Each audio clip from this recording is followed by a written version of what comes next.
This storm hit early in the morning, and both of my daughters were home, and they came downstairs and said, "Man, it's getting really loud outside." And about that time, we got a page that there were severe, and I think they even said Derecho winds striking the area. Nobody knew what that meant at the time. We do now.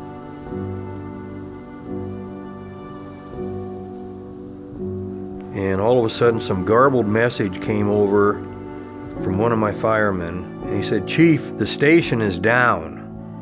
Yeah, this was serious, very serious. And there was damage literally everywhere we went. Driving across people's lawns to get to the fire station because there was that much debris and trees down.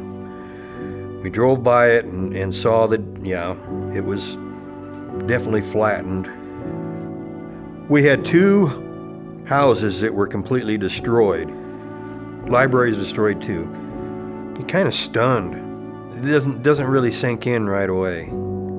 I mean, Garrison was a beautifully treed community before July 11th. I would probably say 70% of those trees are gone.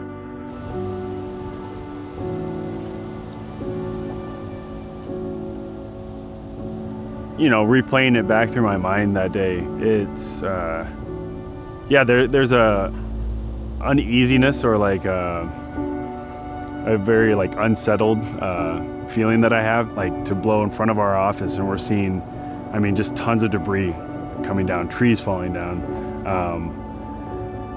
It's scary, but as I'm going home, it's almost this feeling of like we were so close. Like we were so close to having like such a nice town and having a lot of shade and having more draw to the town.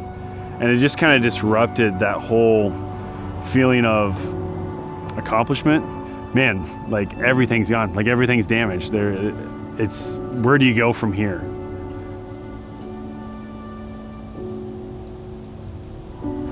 It was sustained wind for about 45 minutes, and it wasn't until about almost an hour after the storm started that I went outside and got up on the hill and just kind of assessed the damage. And you know, the town lost probably half the trees we had, lots of roof damage, lost our grain bin. It's heartbroken. I mean, this is my town. This is where I choose to be. It's where I want to be. So it was a tough thing, but you know, you kind of move past that quickly because you realize that you got to make sure that A, everybody's okay, and B, that you got to start picking up the town because, you know, we had no way in or out of town for about the first 3 days. It was a pretty emotional experience. But then, like I said, once you start moving forward and getting things cleaned up and you start seeing progress, it kind of all the emotion kind of goes to the background and you just focus on what's in front of you. I think we've always known that we have a pretty tight group, pretty tight community, knowing how strong we are, that despite all this, you know, damage and destruction, that we were able to pull together and really get the place cleaned up quickly and have a game plan. It makes you feel a little better about where humanity sits when you see those kind of things. Well, one of our big focuses was our mural.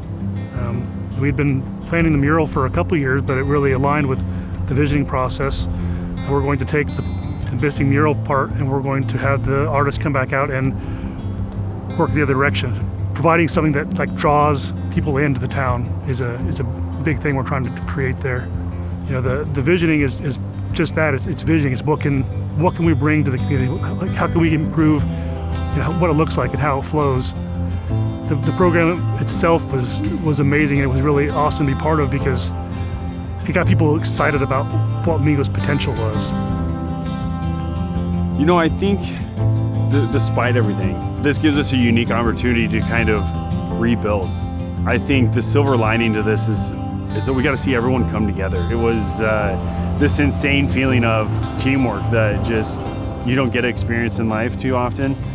Going through the community visioning process, it helps you identify where you're weak at, but also where you can improve.